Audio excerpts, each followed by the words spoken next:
నవరాత్రి ఎందుకు జరుపుకుంటారు? దుర్గాదేవి ఎలా జన్మించింది?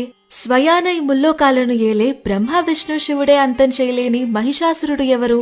పూర్వం మహిషాసురుడు అనే రాక్షసుడు అతని ఘోర తపస్సుతో బ్రహ్మదేవుని మెప్పించి ఒక వరం పొందాడు. ఆ వరంతో అతన్ని ఏ పురుషుడు కాని దేవుడు కాని చంపలేరు. ఈ వరం చేత అతను గర్వంతో ప్రపంచాన్ని నాశనం చేయడం మొదలు పెడతాడు. దేవతలను సైతం స్వర్గం నుండి బయటకు తరిమాడు. అందరూ బ్రహ్మ విష్ణు శివుడు దగ్గరికి వెళ్లి ఈ హింసను ఆపమని వేడుకుంటారు.